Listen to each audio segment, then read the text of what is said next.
In this video, we're going to be solving one-step equations. So whenever we're trying to solve for a variable, in this case we're solving for x, we want to get our letters, or we want to get our variables on one side, and then all of our numbers on the other side.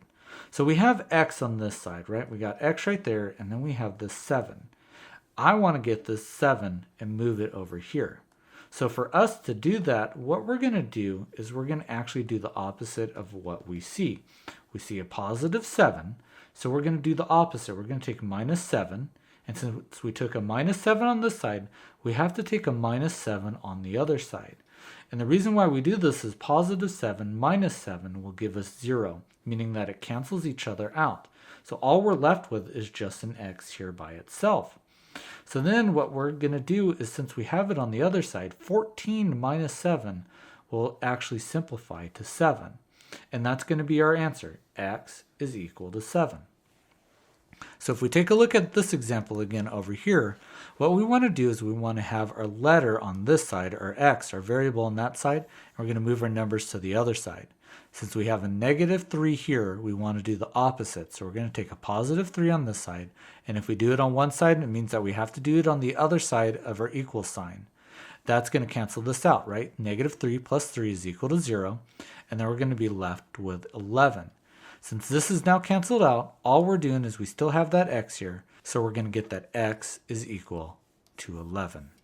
So now we took a look at addition and subtraction, but what happens when you actually have multiplication or division? We have 3 times x is equal to 27. Well, we do the same thing as we always take what the opposite is. Since we have multiplication, the opposite of multiplication is going to be division. So we're going to divide by 3 on this side, which means that we're going to divide by 3 on this side. So when we divide by 3, or we have a fraction 3 over 3, those cancel out, and all you're left with is x.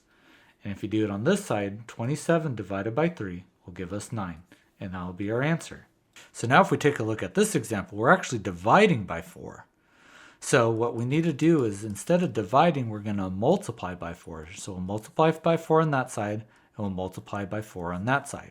So whenever we see multiplication, we can think of 4 over 1 as the same thing that we see here. We can do cross simplification, or we can see 4 over 4 will cancel each other out. We're left with p over 1, which is going to be the same thing as p, and that's going to be equal to 32. Now you'll notice here that we actually had p. We didn't have x, but it still is the same thing as we have a variable. We have a letter, which will still represent a value that we don't know. So p is going to be equal to 32. We can actually also think of it as if we plug in this p into this value here, 32 over 4, that should equal 8. And so does it? And yes, 32 over 4 is equal to 8. So they're equal on both sides. And that you can use as a check to make sure that you do have the right answer. So now we're going to do a couple different little tricks to show you some differences that we see. Now we were looking at x and p, now we have w. But what do you do if that number is actually out in front? Well, we can still think of it as positive 3 here. We want to have our letters on one side, and we want to have our numbers on the other side. So we're going to move this 3 and put it over here. Since we have positive 3, we're going to take the opposite, which is negative 3. And if we take it on that side, we're going to take it on this side as well, which means that we're just left with a w. 1 minus 3 is going to be equal to negative 2. And that'll be our answer. And again, we can always check. We can plug in negative 2 into w. Do we get the same answer? 3 minus 2 will be 1, so 1 is equal to 1, so that checks out. If we saw that 2 is equal to 1, that would mean that it would be wrong. We'd have to go back and redo our work.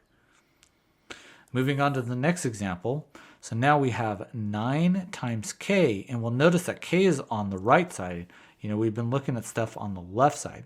Still doesn't matter, doesn't change our answer. It just changes the way that we see it. So if we have 9 times k, we're going to do the opposite. We're going to divide by 9 on both sides. And if we do that, negative 27 over 9 will give us negative 3, and that's equal to k. It still means the same thing. We can actually flip this over and flip this over. So k is equal to negative 3. It means the same thing.